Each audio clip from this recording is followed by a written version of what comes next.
So I was at my local Habitat for Humanity restore the other day. I like to go in there and just poke around and see if there isn't something that I can turn into something else, which is exactly what we're going to do today. I found some golf clubs.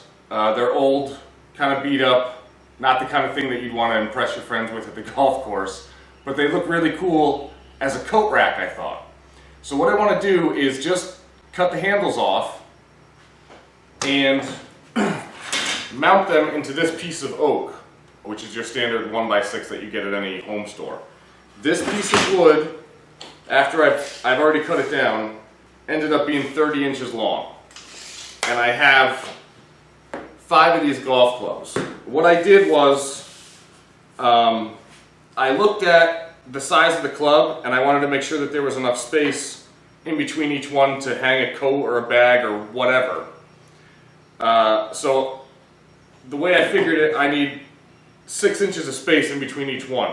So I measured in 3 inches on each end, and then from there I measured 6 inches. So I have 3, 9, 15, 21, and 27.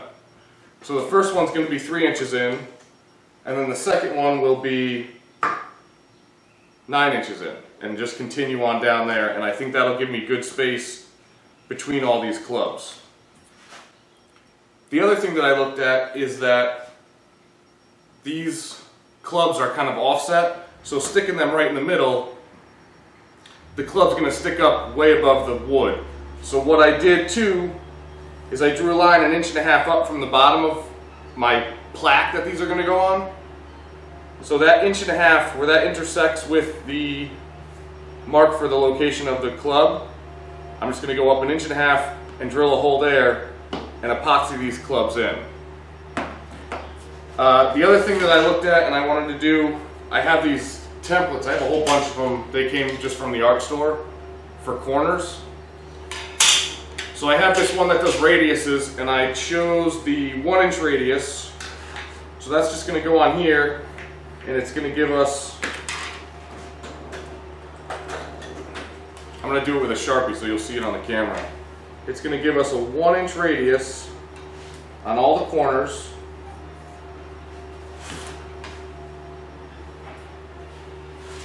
Just to dress up this 2x6 a little, or 1x6 a little bit. So now hopefully you can see where I have these corners marked out. So I'm going to cut those off on the bandsaw.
Okay, so we've got all of our corners cut off. We got our holes drilled out to the right size. It worked out to 11/32 were mine. I measured them all to make sure that they were all the same diameter, and they were, and I suggest doing that. So it looks like I didn't drill the hole quite deep enough. I set my depth stop at about 5/8 of an inch.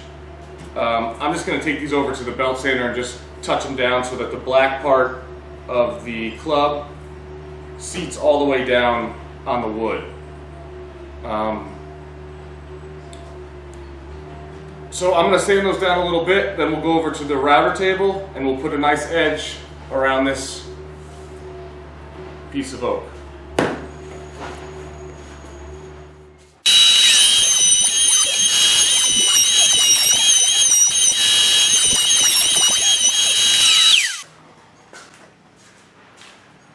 Okay, I'm back at the workbench. Everything's done as far as milling on this piece of wood. So I got all 5 of my holes drilled out. I just put a 45-degree edge around the wood with my router. And we've cut out this radius on each of the 4 corners just to decorate it up a little bit. So now this just gets a little sanding, and then we'll spray some lacquer finish on it, epoxy these in, and we're all done.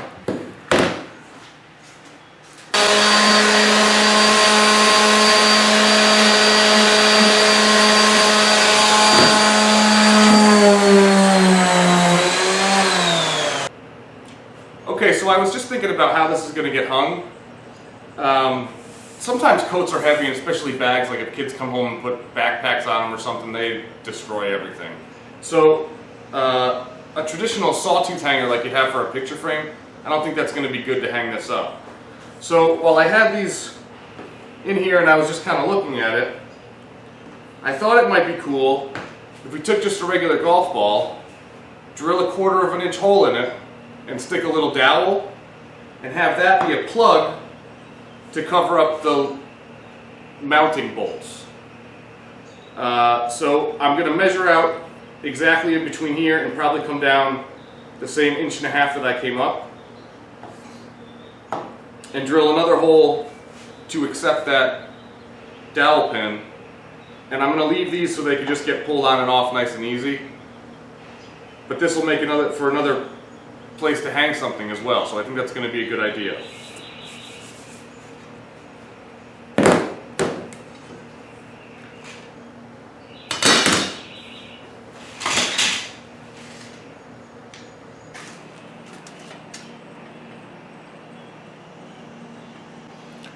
Okay, so I set up my depth stop to go down a little ways into this ball, and this clamp is going to hold it nice and snug while I drill a hole nice and slow.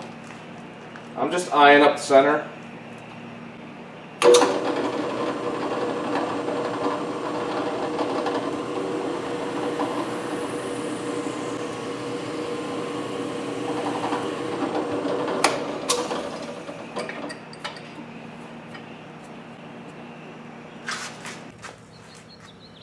I just got this spray gun a little while ago. It's just a Harbor Freight spray gun. It probably cost me 35 bucks. And it's got the nice air regulator here, so I don't have to worry about setting the pressure on the air compressor. Someday I'll probably do a video about spray guns and how to use them. But right now, I'm not the guy you want to talk to. I'm still very much a beginner. I got the basics down, and I really like the way it sprays, and I prefer it to getting like a can of spray.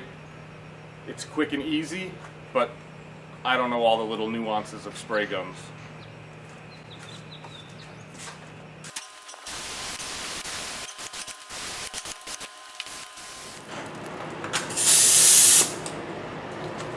Okay, so I've let this dry for about 10 minutes. I'm going to flip it over and do the other side. I put 1 coat on the back like you saw. I'm going to do 2 coats on the front, and then we're all done.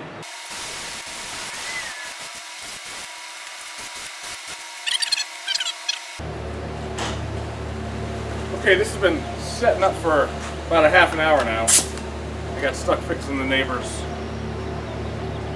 fence gate. So we're just going to spray the last coat on here, and then once that dries, we can work on the epoxy for the golf clubs.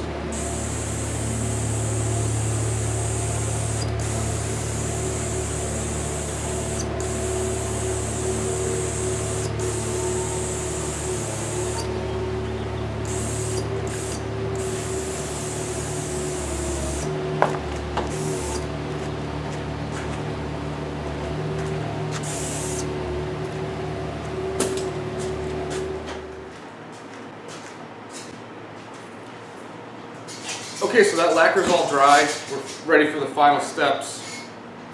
I'm going to pre-drill out the holes for the mounting screws on the top. So I just have like a little, I don't know, this is like an 1/8 inch bit. And I'm going to stick it right in the hole that's already there.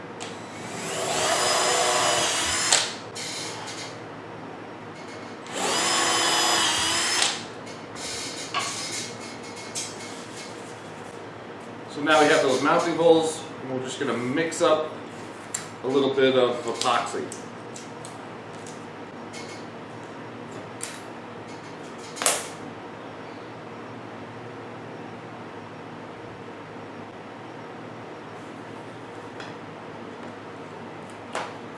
So I just have it on a scrap piece of wood, and I got these little popsicle sticks at the dollar store.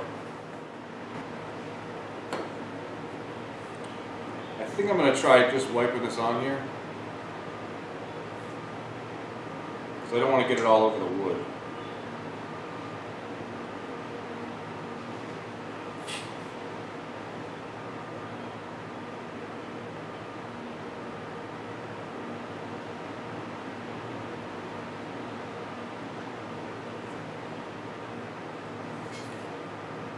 Make sure that those are straight.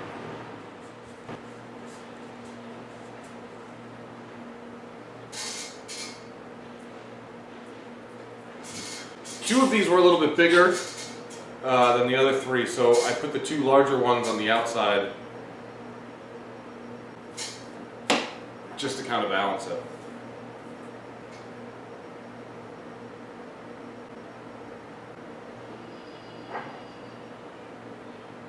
And I'm hoping that all the epoxy that I'm putting into the hole is going to drip down and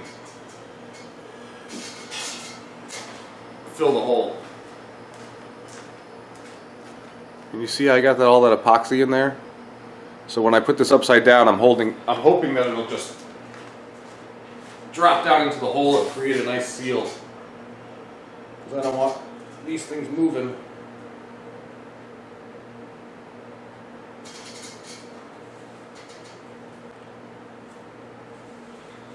It's starting to set up already, it's getting thicker. Okay, so that's all done. These, I'm not going to epoxy these at all. I think that the screw should go in there and these should just push over. And they fit snug enough that they're not going to come out on their own. And then you'll be able to take the screws in and out whenever you feel like. So this was a really fun project. Just to recap, I used a 1x6 of oak. I think I ended up cutting it 30 inches long. Yep, 30 inches long, and I got 5 of these in here.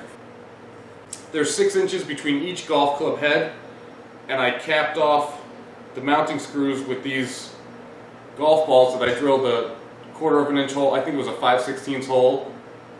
And I just put a little dowel in there, so those can rest there.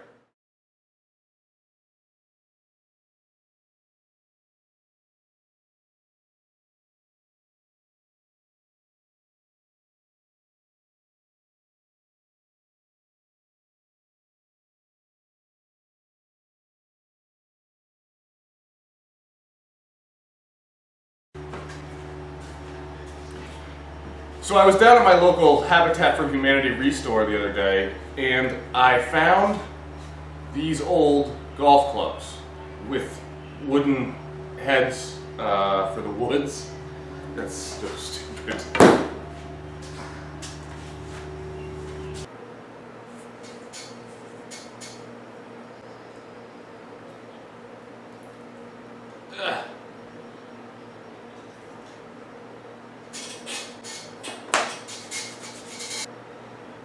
Oh, I had that stupid cord there the whole time.